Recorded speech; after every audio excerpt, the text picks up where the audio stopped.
Birinci sual. Xəritə sxemə əsasən sutkalıq temperatur amplitudunun az və çox olduğu əraziləri müəyyən edin. Sutkalıq amplituda 1 və 4 nöqtəsində, çünki ekvator boyu ərazilərdə sutkalıq amplituda az olur, gündüz və gecə temperaturu təxminən eyni olduğu üçün.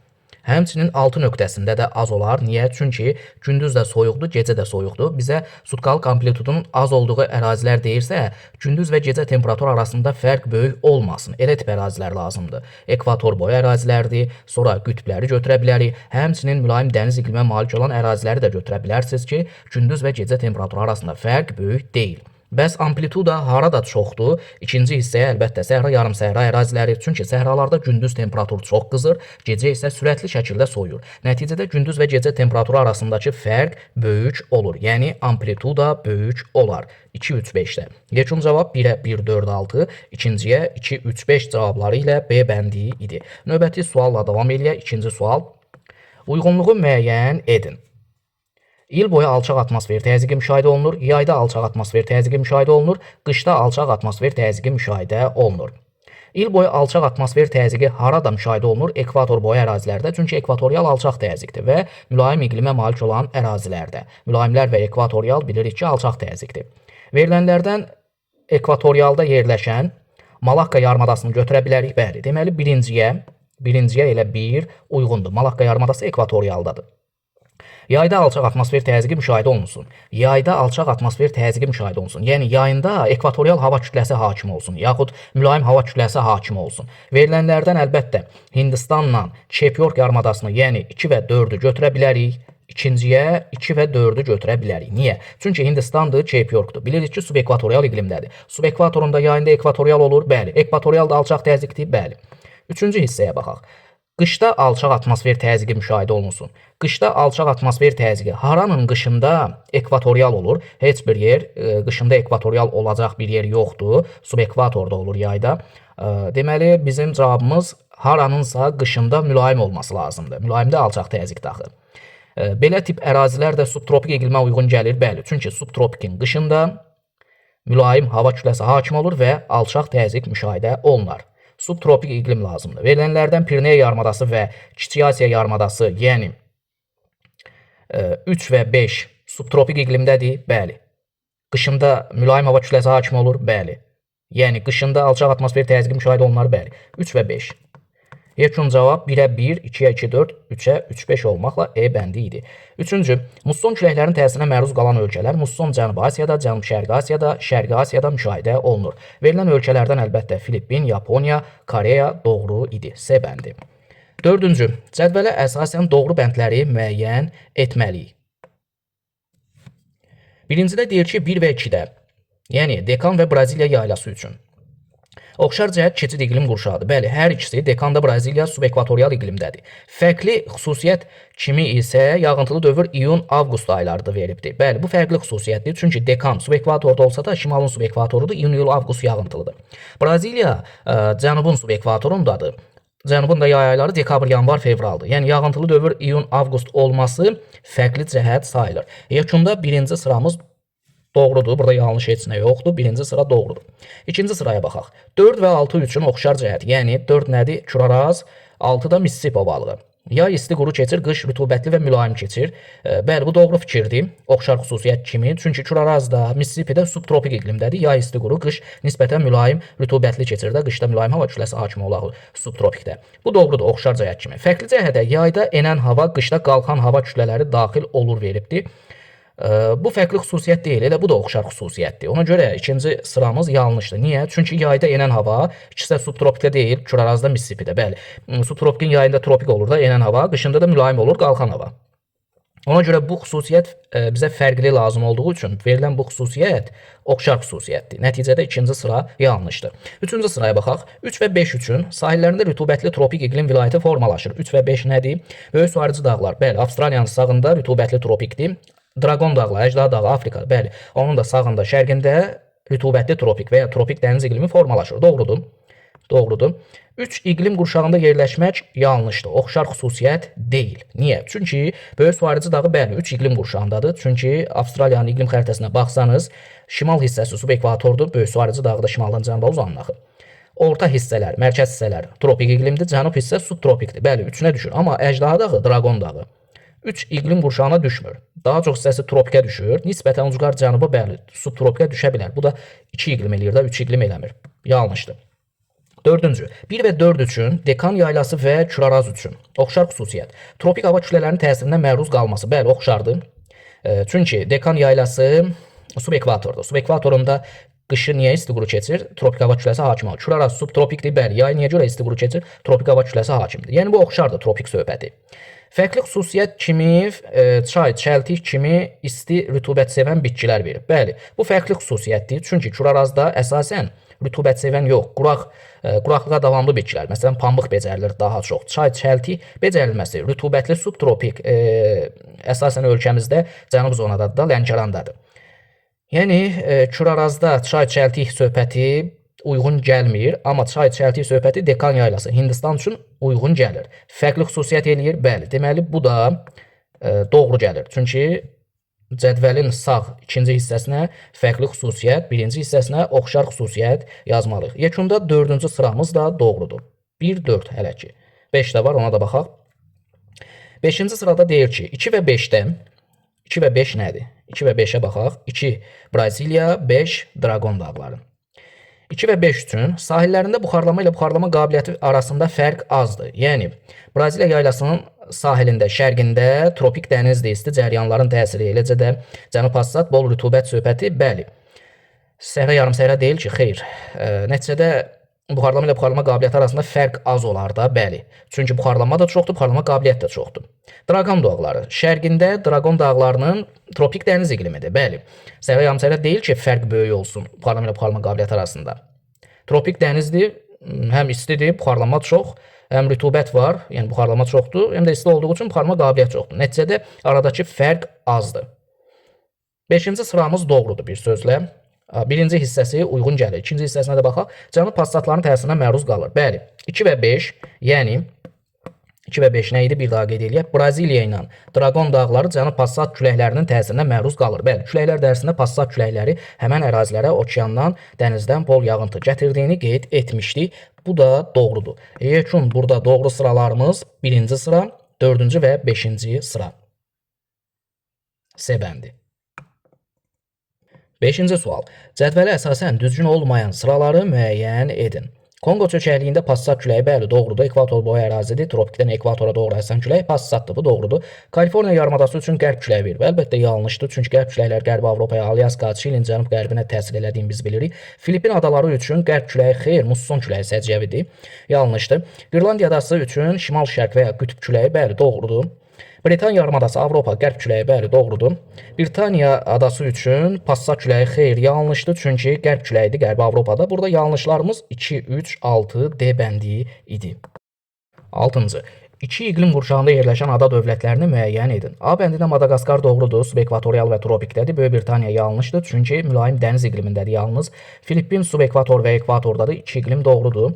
Böyük Britaniyaya görə A bəndi yanlışdır. Kuba bir iqlimdir, yalnız tropik dənizdir. İrlandiya mülayim dənizdir. Yaponiya doğru, Brunei yalnız ekvatorialdadır. Yamayka tropik dəniz iqlimindədir. D bəndi bəli doğrudur. Yaponiya 2 iqlimdədir, çünki subtropik və mülayimdədir.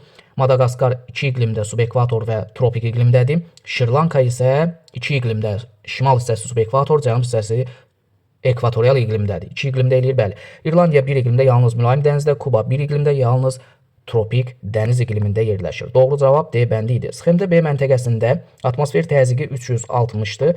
Buna əsasən kəsmə yüksəkliyi tapmalıyıq. Dəniz səviyyəsində təzyiq bilirik ki, 760 mm-dir normal təzyiq.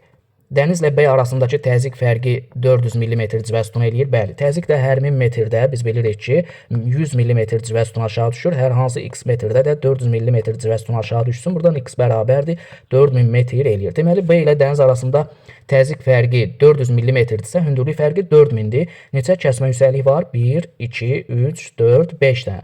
4000-i də 5-ə bölürük, bərabərdir. 1 kəsmə hündürlük 800 metr eləyər. 8. Cədvələ əsasən doğru sıraları müəyyən edin. Subarktik iqlimdə Jutlandiya, xeyr yanlışdır. Jutlandiya, Danimarka mülayim dəniz iqlimindədir. Mülayim kontinental şərqi Avropa taxılçılıq, kartofçuluq bəli doğrudur. Subtropik kontinental Turan ovalığı, Mərkəzi Asiya, pambıqçılıq, qoyunçuluq, qaracıl qoyunçuluq, məsələn Türkmənistan, Özbəkistan, pambıqçılıq, bəli, doğrudur. Tropik dəniz Kuba adası, şəkər çuğunduru yox, şəkər qamışıdır. İsti ərazilərdə, isti rütubətli ərazilərdə yanlışdır. Şəkər çuğunduru Avropa üçün xarakterikdir əsasən. Subekvatorial Hindçin yarımadası, şəkər qamışı və çay, bəli, bu da doğrudur. 2, 3, 5 E bəndi. Buxarlama ilə buxarlama qabiliyyəti arasında fərqin böyük olduğu yarımadalar əsasən isti quraq ərazilər, səhra yarımsəhra olan yarımadaları müəyyən etməliyik. Niyə görə? Çünki onlarda su azdır da, buxarlanma az, amma istidir də, buxarlama qabiliyyəti çoxdur. Nəticədə biri az, biri çox. Aradakı fərq böyükdür, bəli. Yəni ərazinin quraqlıq dərəcəsi yüksəkdir, bəli. Kaliforniya, Ərəbistan və Somali doğru cavabınız idi. 2, 4, 6 A bəndi doğrudur. Sonra 10-cu sualla davam eləyək. Dağın ətəyində 720 metr hündürlüyündə, dağın ətəyində 720 metr hündürlükdə temperatur 25.2-dir. Temperatur müsbət 25.2 dərəcədir. Zirvədə isə mənfi 2,4 dərəcədir. Zirvə ilə ətək arasındakı temperatur fərqi nə qədər eləyir? 27,4-dür zirvədə temperatur, 27,6 dərəcə eləyir, bəli, 27,6. Biz də bilirik ki, temperatur hər 1000 metrdə 6 dərəcə aşağı düşür, hər hansı x metrdə də 27,6 dərəcə fərq etsin. Buradan x bərabərdir, 27,6 1000-ə vurub 6-ya bölsəniz, 4600 metr eləyər, 4600 metr. Deməli, zirvə ilə ətək arasındakı temperatur fərqi 27,6-dırsa, zirvə ilə ətək arasındakı, yəni buradan bura olan hündürlük fərqi 4600 eləyir. Zirvə ilə ətək arasındakı hündürlük fərqinə nisbi hündürlük deyilir, bəli. Deməli, nisbi nisbi hündürlük 4600-dür. Bəs mütləq hündürlük burada neçədir? Mütləq hündürlük isə okean və dəniz səviyyəsinə, yəni 0 metrdən hesablanan hündürlükdə, düzdür? Burada ətək 720 metrədəndir. Hələ 720 metrdən də yuxarıya 4600 var. 4600 var. Deməli, mütləq H bunların cəminə bərabərdir. Başqa sözlə 5320 metrə bərabərdir. Bəli. Mütləq hündürlük isə 5320 idi. C bəndi.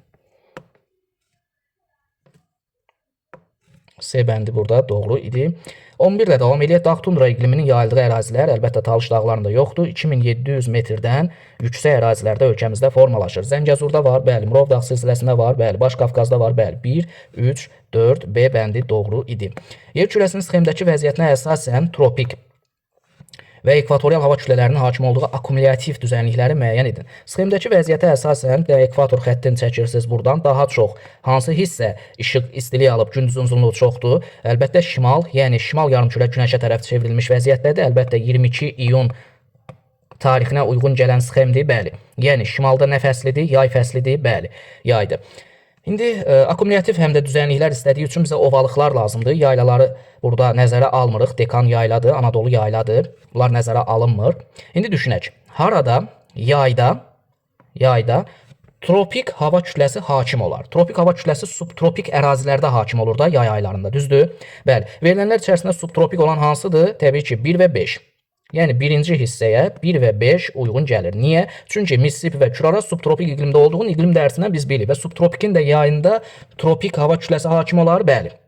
İkinci hissəyə baxaq. İkinci hissəyə isə yayda, çünki 22 iyundan söhbət gedir, yayda ekvatorial hava kütləsi hakim olmalı. Ekvatorial hava kütləsi yayda harda hakim olur? Əlbəttə subekvatorial ərazilərdə. Verilənlər içərisində subekvator olan hansılardır? Orinoco ovalığıdır. Cənubi Amerikanın şimalı subekvatorda, bəli, 6 nöqtəsi. Bir də Hindqang ovalığı uyğun gəlir, 2 nöqtəsi. 2 və 6. 2 və 6. Yekun cavab 1-ə 1,5, 2-yə 2,6 olmaqla 1,5, 2,6 olmaqla A bəndi doğru idi. Növbəti suala baxırıq. 13. Uyğunluğu müəyyən edin. Birinci nədir? Baxıram ki, yağıntı əsasən soyuq aylarda düşüb. Temperatur da mənfiyə düşməyibdir də. Təxminən 5 dərəcə ilə 25 dərəcə arasında dəyişir.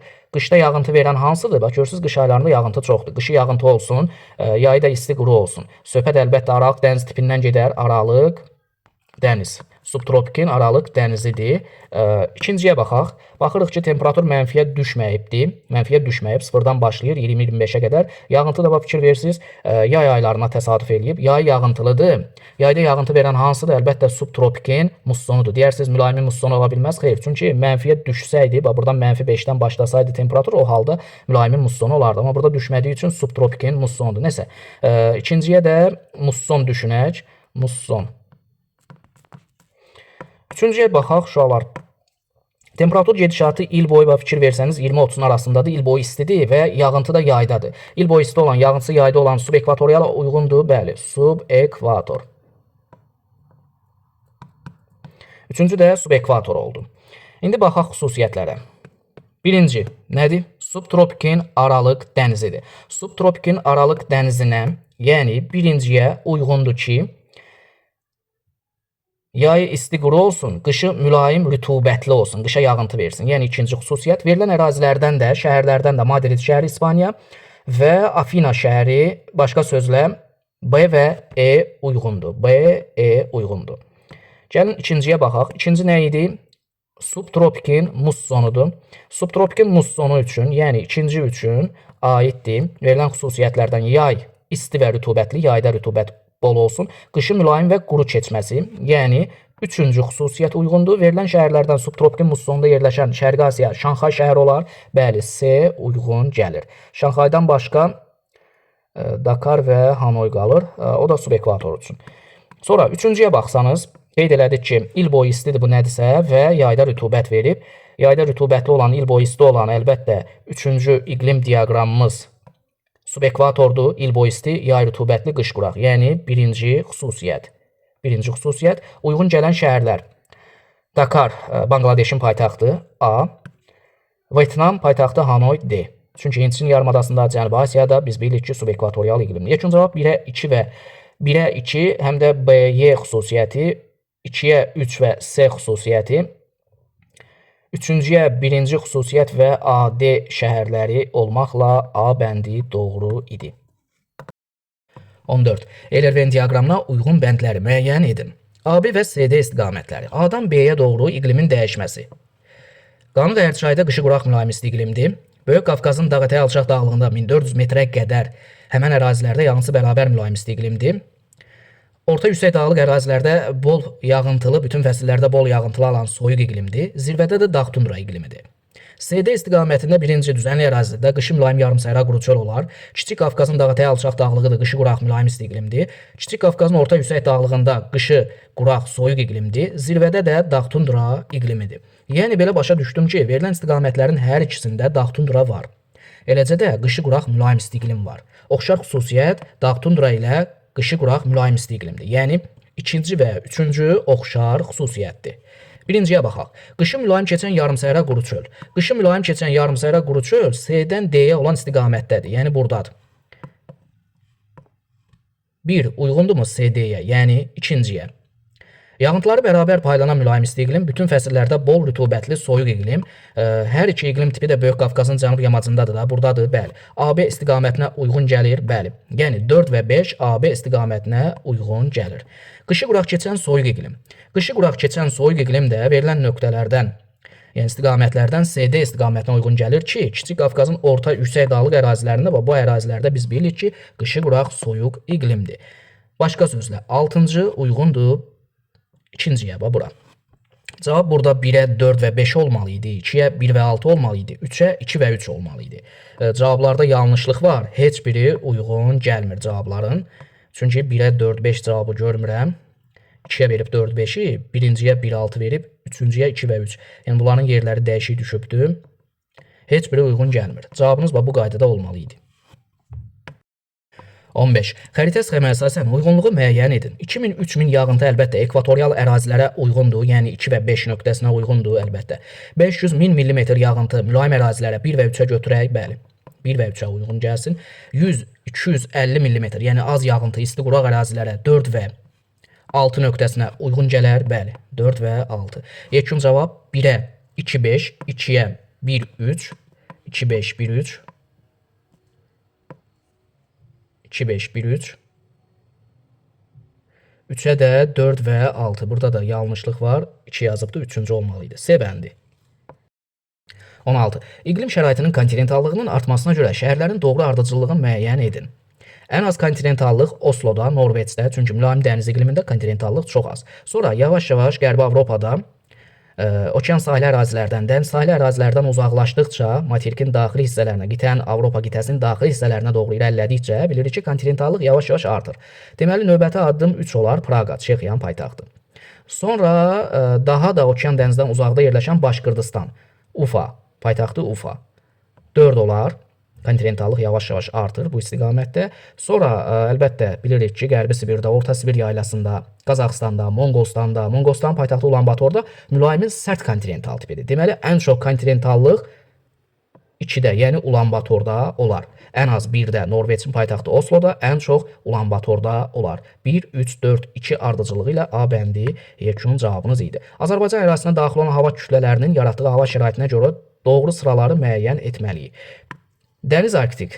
Arktika təbii ki, temperaturu neyniyər? Azaldar, doğrudur. Dənizlə başlayanlarda dedikdə yağıntı çoxalır, artır veribdir. Bəli, doğrudur. Birinci sıra doğru. Kontinental Arktik temperaturu artırır verib. Xeyr, temperaturu artırmaz, azaldar. Arktikadan gəlir, soyuq şaxtalıdır. Bu yanlışdır. Mülayim dəniz. Əlbəttə, şimaldan gələnlər, əlbəttə, temperaturu neyniyər? Azaldar, doğrudur. Dəniz də düzdür, mülayim dəniz. Yağıntı neyniyər? Artırar. 3 də doğru. Mülayim kontinental. O da soyuqdur da, temperaturu niyə artırsın? Azaldar, yanlışdır. Cənub siklonları temperaturu azaldır, bəli. Cənub siklonları da bilirik ki, yağıntını artırır. 5 də doğru. Tropik hava kütlələri temperaturu artırır, bəli. Yağıntını artırmır, azaldır. Ona görə 6 yanlışdır. Yekun doğrular 1, 3, 5 A bəndi. Eyni iqlim qurşağında yerləşən ölkələri müəyyən edin. Deməli, Rusiya mülayim iqlim qurşağında, subarktikada, arktikada yerləşir. Almaniya mülayim iqlim qurşağındadır. Portuqaliya isə subtropik iqlim qurşağındadır. Yəni, eyni iqlim sayılmadılar. Bruney ekvatorialda, Myanma subekvatordadır. Eyni iqlim deyirlər. Polşa mülayim iqlim, Kanada mülayimdə, subarktikada, arktikada yerləşir. Eyni iqlim olmadı. Mülayim hər ikisində var, ola bilər. Amma Nikaragua tropik iqlimdə deməli, verilənlərlə eynilik təşkil etmədi. Yenə də C bəndi yanlış. Kamboca, Cənub-Şərqi Asiya, Hindçin yarımadası subekvatorial düz, Kenya, Afrika subekvatorial düz, Panama, Şimali Amerikanın ucqar cənub hissəsi, Mariata burnu filan subekvatorialdır, bəli. Eyni iqlimdir, bəli. D bəndi doğru idi. 19. Doğru bəndi müəyyən edin. Azərbaycan ərazisinin çox hissəsində mülayim dəniz iqlim tipi formalaşıb. Xeyr, bu yanlışdır. Ölkəmizin çox hissəsində bilirik ki, subtropik iqlimdir. Konkret tiplərə gəldikdə isə deməli, ölkə ərazisinin 50%-dən çoxu yarımsərə quru çöl iqlimdir. Doğru deyil. Subtropik iqlim qurşağının daxili rayonlarda yay isti quru keçir, qış soyuq keçir. Bəli, doğrudur. Yay isti quru keçir, qışda əsasən soyuq keçir. Doğrudur. Daxili rayonları veribdir. Bəli, doğrudur. Materiklərin şərq sahillərində passatların təsiri ilə quraq iqlim, xeyr, əksinə passatlar bol rütubət gətirir həmən ərazilərə. Məsələn, Cənubi Amerikanın şərqi, Braziliya, Avstraliyanın şərqi, məsələn, Bayramburnu, Brisbane şəhəri passatların təsiri ilə rütubət alır. Quru iqlim yox, rütubətli iqlim olar. Yanlışdır. Cənub yarımkürəsində şimala nisbətən iqlim tiplərinin sayı çoxdur, yox, azdır. Məsələn, musson cənubda yoxdur. Ona görə bu fikir səhv olar. Yağıntıların miqdarı ekvatordan qütblərə qədər artır. Xeyr, ekvatordan qütblərə doğru azalır. Bu fikirdə yanlışdır. Burada doğru yalnız B bəndi idi. 20. Xəritə sxeminə əsasən buxarlama ilə buxarlama qabiliyyəti arasında fərqin böyük olduğu ərazilər və bunun səbəbi. Təbii ki, isti quraq ərazilər götürməliyik 1 nöqtəsi, arazboyu düzənliklər incəgən hərəmi 5 nöqtəsi, həmçinin Ceyrançöl 3 nöqtəsi. Deyərsiniz, Qanı-Qərçay 6, xeyr, Qanı-Qərçayda mülayim isti iqlimdir, həm də yağıntıların miqdarı çoxdur. Buxarlama ilə buxarlama qabiliyyəti arasında fərq böyük yox, kiçikdir həmən ərazidə. Nəysə, cavab 1, 3, 5-dir və bunun da səbəbi həmən ərazilərdə bilirik ki, yağıntılar çox azdır, nəticədə buxarlanma az olur, amma isti quraqdır da, buxarlama qabiliyyəti çoxdur və yekunda buxarlama ilə buxarlama qabiliyyəti arasında fərq böyük olar. 1, 3, 5. Yağıntıların miqdarının azlığı A bəndi. Sxemə əsasən sutkalıq temperatur amplitudunun ən kiçik olduğu məntəqələr, təbii ki, ekvator boyu ərazilərdə sutkalıq amplituda çox kiçikdir. Gecə ilə gündüz arasında, eləcə də ili amplituda ekvatorda çox azdır. Niyə? Çünki il boyu temperatur təxminən eyni olur. 3, 7 A nöqtəsi A bəndi idi. Sonra 22-yə baxaq. Kəsmə yüksəklik 1000 metr olarsa atmosfer təzyiqinin doğru göstərildiyi məntəqəni müəyyən edin. Dəniz səviyyəsində normal atmosfer təzyiqini 760 qəbul edirik. Kəsmə yüksəklik 1000 metrdir. Hər 1000 metrdə təzyiq nə qədər aşağı düşür? Bilirik ki, 100 mm civə sütunu aşağı düşür. 100 mm. 5-cidə 760-dan buradan bura bir kəsmə yüksəklik var da, düzdür? Yəni 1000 metr hündürlük fərqi var. Bəli. 100 mm civə sütunu azalsın. Bəli. 760-dan 100 çıxanda 5-cidə əlbəttə 660 olar. 4-cüdə buradan bura 2 kəsmə hündürlük var. Yəni 2000 metrdir. 200 milli təzyiq azalmalıdır. 760-dan 200 çıxanda eləyir 560. 3-cü nöqtə. 3-cü nöqtə deməli 1, 2 kəsmə hündürlük, yəni 2000 metr. 2000 metrdə də təzyiq 200 milli azalsın. 560-dan 200 çıxanda 3-cü nöqtə üçün 360 mm olmalıdır təzyiq. Digər nöqtələrə də baxaq. İkinci üçün təbii ki 5 ilə 2 eynidir. Çayın sağında solunda olan horizontallar eynidir. Burada da təzyiq 660-dır.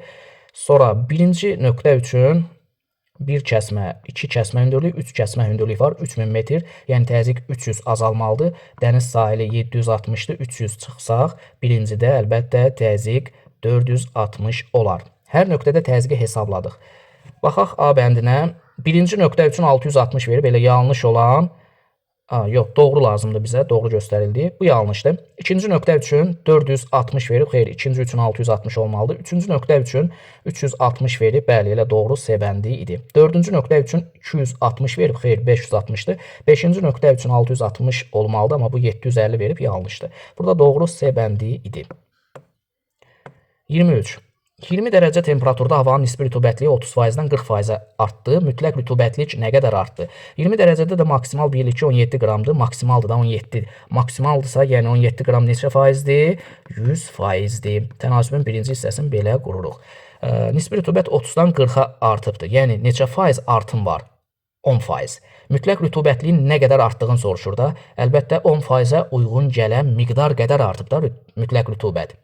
Nisbi rütubət faizdir, mütləq rütubət qramdır. Əlqərəz, 10% burada artım var. Düzdür, bizdən də elə həmən o artımı soruşur ki, mütləq rütubət nə qədər artıb? Yəni o qramlarla artımı tap deyir.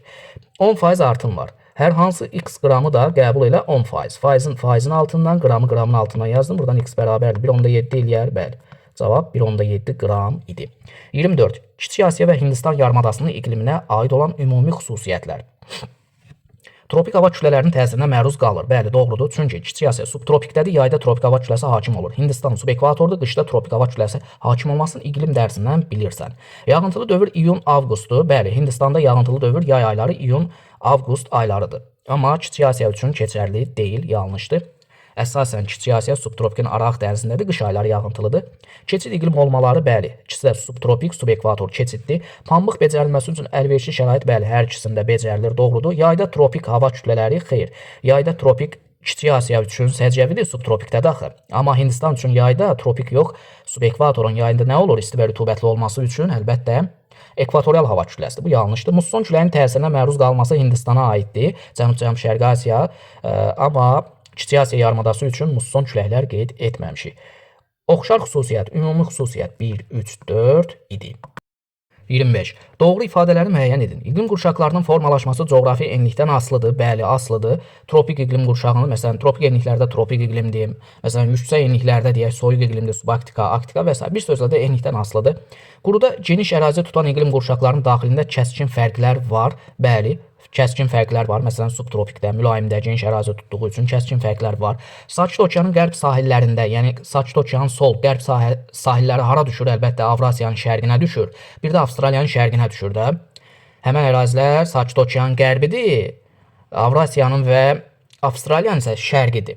İndi deyir ki, Sakit Okeanın qərb sahillərində yay quraq, qış rütubətli keçir. Xeyr, Sakit Okeanın qərbində, məsələn, Avrasiyanın şərqində yay quraq yox, yay rütubətli keçir. Niyə? Musson iqlim var, ona görə. Bu yanlışdır. Arid iqlimə malik ərazilərdə Səhra yarımsəhradır, təbii ki. Avrasiyada mülayim iqlim qurşağı daxilində 3 iqlim vilayəti, xeyr, 4 iqlim vilayətidir. Mülayim dəniz, mülayim kontinental, sərt kontinental və musson. Subekvatoral iqlim qurşağına yayda tropik, xeyr, qışda tropik, yayda ekvatorial hava kütləsi təsir edir, daxil olur. Burada doğrular 1, 2, 4.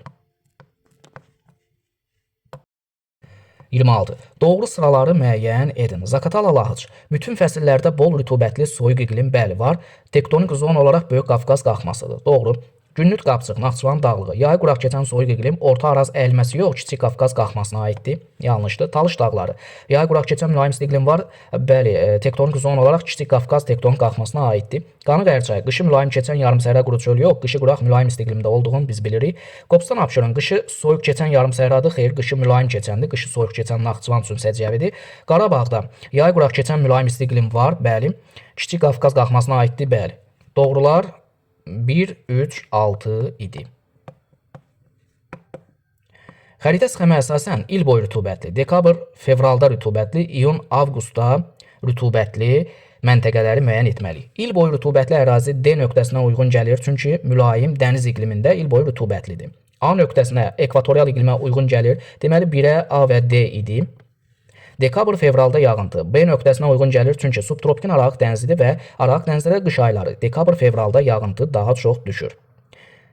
B uyğun gəlir. Dekabr, fevral üçün yağıntı E nöqtəsinə də uyğundur, çünki cənubun subekvatorudur, Braziliya. Subekvatorda yağış yaydadır, amma cənubun yay ayları dekabr, fevrala təsadüf elədiyi üçün dekabr, fevrala yağıntı E nöqtəsinə də uyğun idi. İyun, avqust ayları üçün Şərqi Asiya, musson, yox, Cənub-Şərqi Asiyadır. Bir sözlə, yenə də subekvatorial iqlim, yay ayları rütubətli. Yaxud musson, yay ayları rütubətli, 3-ə uyğundur C. Yekun cavab 1-ə A, D, 2-ə B, E, 3-ə C cavabı idi. Verilmiş iqlim diaqramları 3 işıqlanma qurşağında yerləşən, materikin qərbində və şərqində yerləşən adalara aiddir. Bu iqlim diaqramları eyni iqlim qurşağında yerləşsələr də, il ərzində temperatur və yağıntının paylanmasına görə bir-birindən fərqlənirlər. Bu iqlim tiplərinin formalaşmasında küləklərin rolu böyükdür. Verilən iqlim diaqramlarını gəlin təhlil eləyək və hansı iqlim tipinə aid olduğunu müəyyənləşdirək. Baxırıq ki, temperatur müsbət 5 dərəcə ilə müsbət 15 dərəcə arasında dəyişir. Yağıntı da bütün aylarda var. Təxminən 1000 mm-ə qədər yağıntı düşüb. Əlbəttə 5-15 olan bütün aylarda yağıntı bərabər paylanan hansı idi? Mülayim dəniz tipi idi. Birinci diaqram mülayim dənizdir. Mülayim dəniz. İkinciyə baxaq. Görürük ki, yağıntı əsasən yayda düşüb. Mülayim iqlim qurşağının hansı tipində yağıntı yayda düşür? Əlbəttə mussonunda və temperatura da fikir verin, -5-dən başlayır, müsbət 20-yə qədər davam eləyir orta temperatur göstəriciləri. Həqiqətən də ikinci mussona aiddir. Və 3 işıqlanma qurşağında yerləşən materik Avrasiya düşünə bilərik. Bəli, Avrasiyanın solunda mülayim dənizdir burada, D nöqtəsində, sağında Yapon adaları, mülayimin mussonudur, bəli. Və həmən ərazilərə küləklər təsir eləyir, bəli. D nöqtəsi üçün, Qərbi Avropa üçün qərb küləyi, mülayim dəniz iqliminə malik olan ərazilər üçün. Bu ərazilər üçün, Şərqi Asiya üçün isə musson küləkləri səciyyəvidir, bəli. Ona görə situasiyada verilən xüsusiyyətlər həqiqətən həm də iqlim diaqramlarını təhlil edirik. Bəlli olur ki, mülayim dəniz və mülayimin musson tiplərindən söhbət gedir. 28-ə baxaq. Verilmiş iqlim diaqramlarının aid olduğu adaların yerləşdiyi okean və iqlim qurşağını müəyyən edib cədvəldə yazın. Böyük Britaniya, mülayim dəniz. Təbii ki, bu ərazilərdə hansı okeandır yazmalısınız? Atlantik. İqlim qurşağı da birinci diaqram bəlli oldu ki, mülayim dəniz üçün səciyyəvidir. Mülayim dəniz. İkinci, bura Şərqi Asiyada Yapon adaları deyək ki, hansı okeandır buralar? Sakit okean yazmalıyıq. İqlim də mülayimin mussonu oldu. Musson iqlim. Bu qaydada 28-ə cavab yazmalı idiniz. 29. İqlim diaqramlarının uyğun gəldiyi adalar. Birinci, mülayim dəniz. Mülayim dənizin uyğun gəldiyi adalar. Məsələn, Qərbi Avropa üçün. Yəni, bu ərazilərdə də mülayim dəniz. Düzdür. Həmən ərazilər üçün, təbii ki, Britaniya adası, İrlandiya adasını yaza bilərsiniz. Bəli, Britaniya. İrlandiya yazsaydınız, o da doğru idi. İkinci, musson üçün, yəni Şərqi Asiya üçün, bu ərazilər üçün Yapon adalarını, Sakhalin adasını yaza bilərsiniz. Bəli, Yapon. Sonra Sakhalin adası da yaza bilərdiniz. Yapon adalarını xırdalaya da bilərdiniz. Məsələn, konkretdə Hokkaido adası, Honshu adası.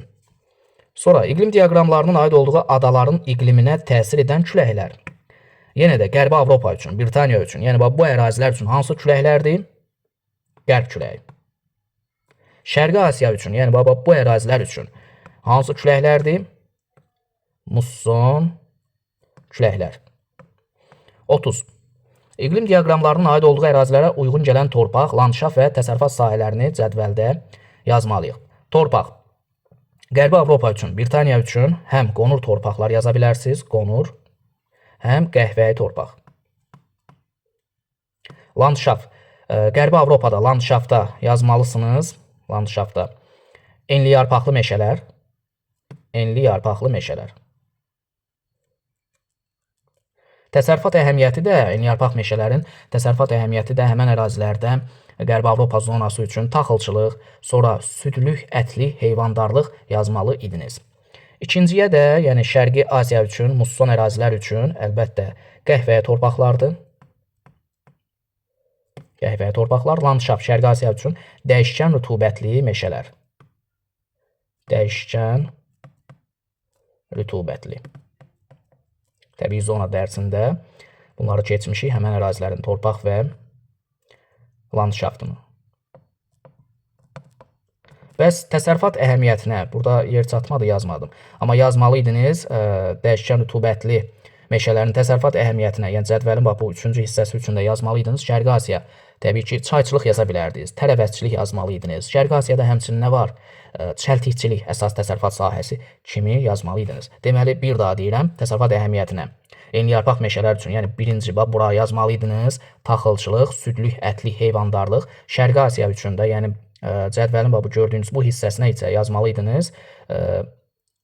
Çəltikçilik, çayçılıq, tərəvəzçilik.